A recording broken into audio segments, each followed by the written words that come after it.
Dahil sa ingay na nagawa ni Baiwu, ay yun na ang hudyat na para pasukin ng mga magulang ni Muir ang kwarto, at kita sa mukha ng ama ng dalaga ang gigil nito na tagain si Baiwu.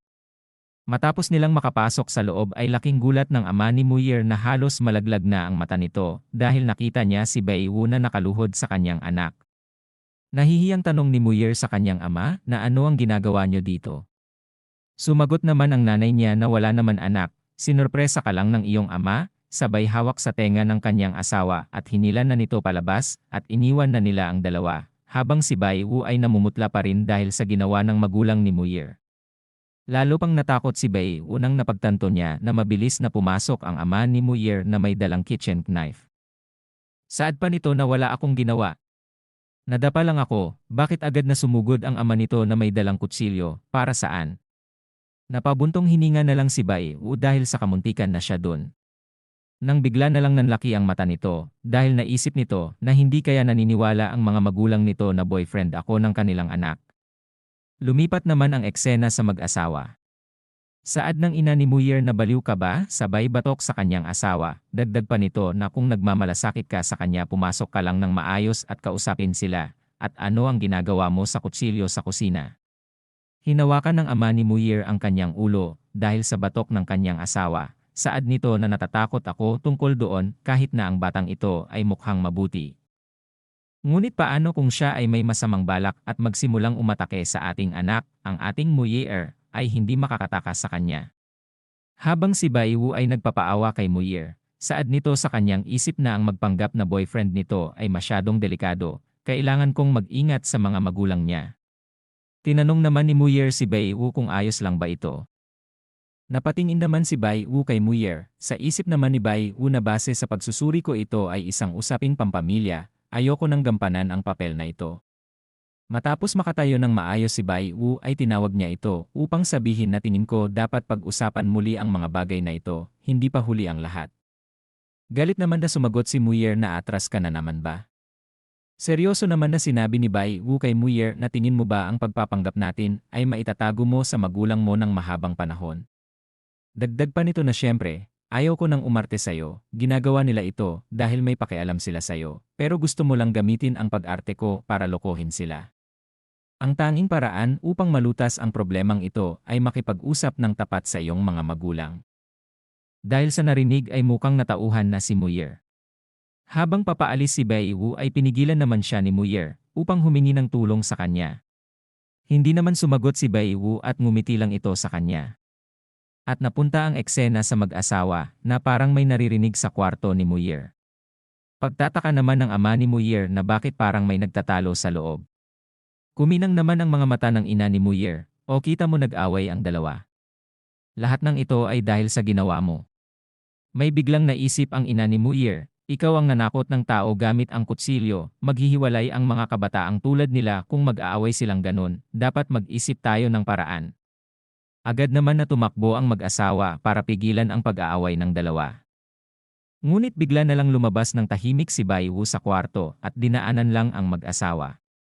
Habang pinagmamasdan ng mag-asawa si Baiwu papaalis, ay pinigilan siya ng ina ni Muir dahil ang sapatos nito ay natapunan ng hinihanda nitong sabaw. Nadismaya lang si Baiwu dahil sa walang siyang susuotin na sapatos. Dumating naman si Muir, tinanong nit ang kanyang ina na anong ginawa mo. Bakit basa ang sapatos niya? Sumabat naman si Mr. Mu, bakit kasi hindi ka nag-iingat, ngayon na nabasa ang sapatos niya paano siya uuwi ngayon yan? Nagbigay naman ng suggestions Mrs. Mu, bakit hindi na lang muna siya manatili dito ngayon gabi? Sinabi naman ni Mr. Mu nakita mo, bakit hindi ka muna magstay dito sa bahay? Ngunit tiningnan lang siya ni Baiwu na nadidismaya, dahil kanina lang ay gusto na siyang patayin, ngayon naman ay gusto siyang patulugin dito. Tumanggi naman si Baiwu dahil may emergency siya sa kanilang bahay at kailangan niyang umuwi ngayong gabi.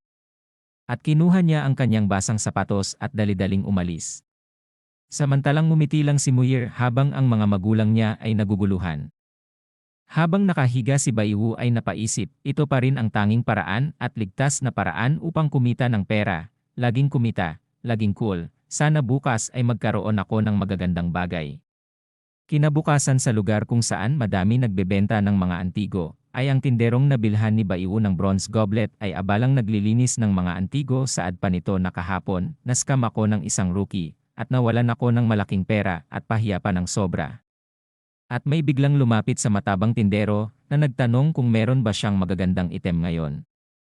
Masayang sumagot ang mataba na meron sir, pumili lang kayo. Laking gulat niya nang makita niya ulit si Baiwu habang kumakain.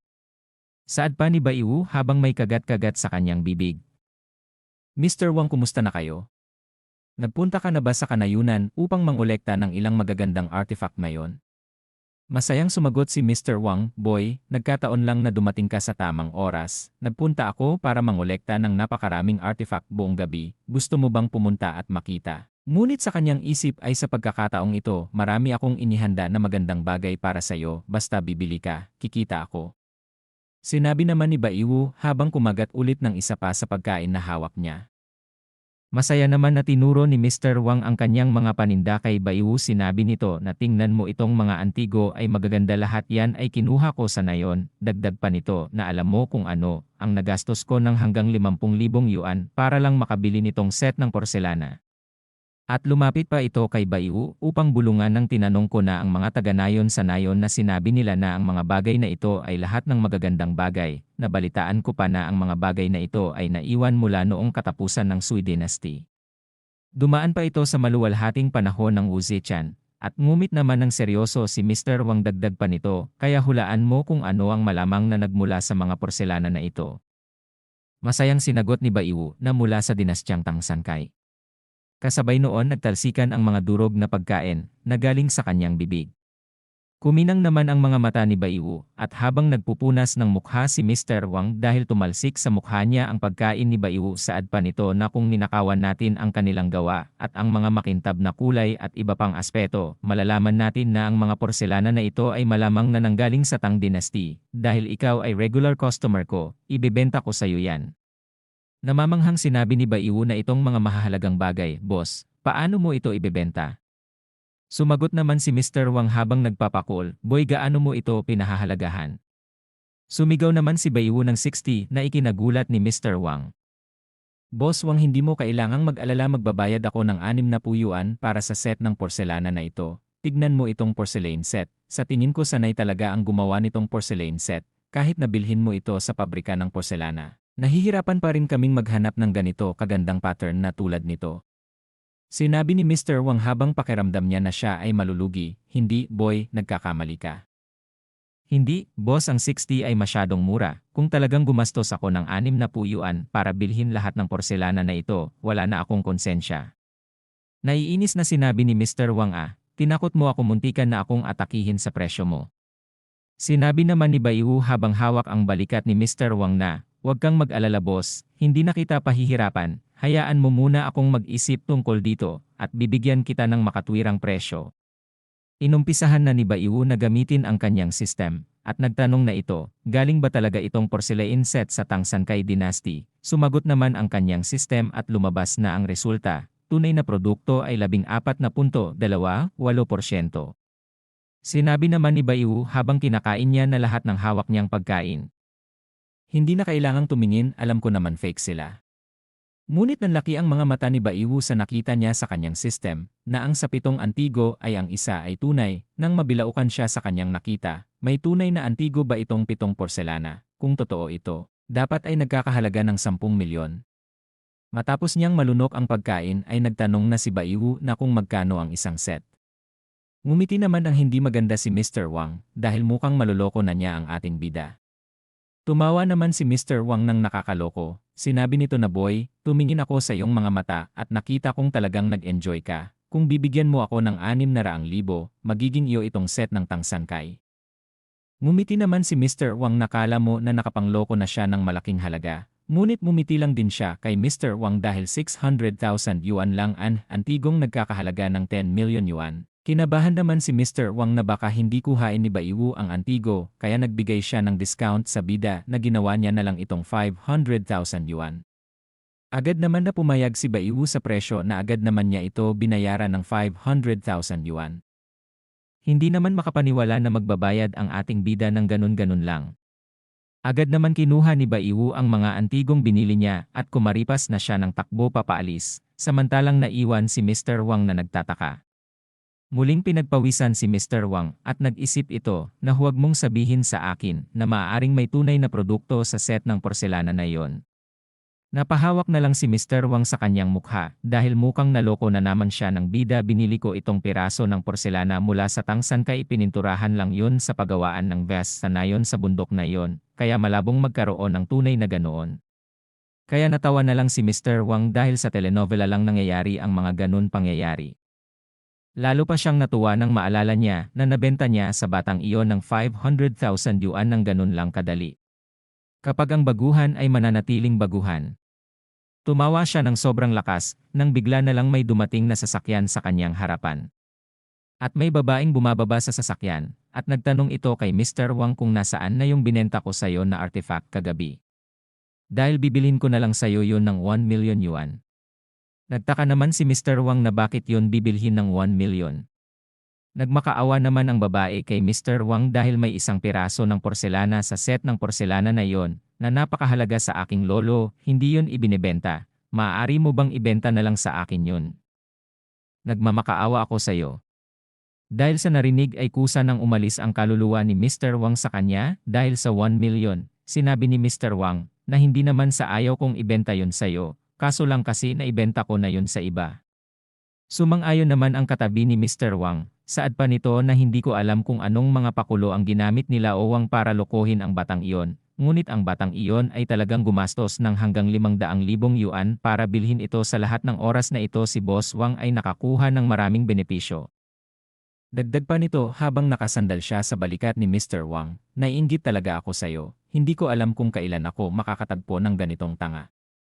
Dahil sa sinabi ni ng isa pang tanga na nagtitinda ay natawa na lang si Mr. Wang. Saad pa nito, kung gusto mong makitungo sa mga kabataan sa panahon ngayon, kailangan mong magkumbinsi ng kaunti sa kanila. Hanggang sa naiyak na lang ang babae dahil hindi ko alam kung alin ang totoo, nilagay ko talaga ang porselana na yon sa istante, patay ako ngayon, lahat ng ito ay dahil sa aking katangahan. Tarantang sinabi ni Mr. Wang na huwag ka umiyak kahit na ang porselana na ito ay ang ipinagmamalaking gawa ng iyong lolo, ngunit ito ay peke pa rin pagkatapos ng lahat. Kaya kailangan mo na lang humingi ng tawad sa lolo mo. At tapos na bakit kailangan mong mag-alala tungkol dito? Nagalit naman ang dalaga sa kanyang narinig, sino nagsabi sa'yo na fake yan? Sa porcelain set na yan, may isang piraso ng tangsangkay na iniwan ng mga ninuno ko para sa henerasyon, maraming gustong bumili, at may nagbayad ng hanggang 10 million yuan para lang makabili noon, pero hindi man lang binenta ng lolo ko. Namutla naman ng sobra si Mr. Wang dahil sa may nahalong mamahaling porcelain vase sa kanyang binenta na nagkakahalaga ng 10 million yuan. Natawa naman ang katabi niyang tangang nagtitinda, napakagandang pagkakataon, kahapon ka lang nagbebenta ng isang bronze goblet na nagkakahalaga ng 600,000 yuan para lamang sa 2,000 yuan. At ngayon ibinenta mo ang porselana ni Tang Sanchai na worth 10 million para lang sa 500,000 yuan. Nagtanong naman ang dalaga kung saan nagpunta ang lalaking tinutukoy nilang dalawa, at namumutlang itinuro ni Mr. Wang ang direksyon kung saan tumakbo ang ating bida. At lumipat naman ang eksena sa lugar kung saan ibebenta ni Baiwu ang nabili niyang porcelain ng Tangsangkai. Sinusuri naman ng matandang expert ang dalang porcelain ng ating bida, masigla ang hitsura, at ito ay ganap na kumikinang. Sinabi pa ng matanda na nasa maayos pa na kalagayan ang porcelain na ito. Hanggang sa napagtanto ng matanda na tunay ang dalang porcelain ng ating bida. Mayroon ding kamelyong tulad nito sa aking bahay, masasabing ito ay katulad ng sa akin. Napakabihirang makita itong porselana na nasa loob ng 1,000 taon. Pero ngayon lang sinabi mong binenta sayo ni Wang, akala ko apo ko ang nagbenta sayo ng patago. Habang umiinom si Baiwu ay kasabay din noon ang paggamit niya ng kanyang system, at nag-umpisa na magtanong ang ating bida, ang Tang Sankai ay naiwan mula noong Tang Dynasty sa loob ng 1,000 taon. Eksaktong kapareho ba ng Tang Sankai na ito sa matandang ito? Napadura naman si Bai sa kanyang nakitang resulta dahil 100% success rate na sa matanda ang artifact na ito. Nagtanong naman ang matanda kung may problema ba. Sumagot naman si Bai na wala naman, aksidente lang na dura ko ang iniinom ko. Muling ginamit ni Bai ang kanyang system at nagtanong na ulit siya sa kanyang system, ito bang Tang Sankai ay ninakaw ng matabang Wang na iyon? Lumabas naman ang resulta na 0% na ninakaw ni Wang ang artifact. Muling ginamit ni Bai ang kanyang kakayahan habang siya ay namumutla dahil sa kanyang hinala at muling nagtanong si Bai. Ito bang apo ng lalaking binentahan ang nagbenta nito kay matabang Wang at lumabas ang resulta na 100% success rate. Napasabi na lang ang bida sa kanyang isip na bakit mayroon kang napakapabayang apo. Saad pa ng matanda na itong tangsangkay ay tinatayang ibebenta ng 12 milyon sa auction. Kung okay lang sa'yo Mr. Bai, gagastos ako ng 9 milyon para makabili ng tangsangkay mo kung papayag ka. Nag-isip muna si Bai bago sumagot sa matanda, 9 milyon ay talagang marami at sa katunayan ang pinagmulan ng bagay na ito ay sa kanya. Matapos makapag-isip ni Bai ay pumayag na ito sa gusto ng matanda.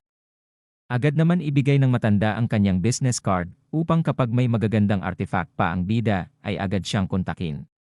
Matapos ang kalakalan sa loob ay agad naman lumabas ang ating bida. Nang bigla niyang napansin ang babaeng tumatakbo.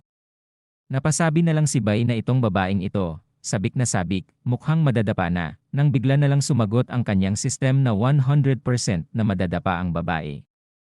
Kaya binalaan ito ni Bai na huwag kang magmadaling tumakbo at ikaw ay madadapa. Sumagot naman ang babae na paano ako madadapa.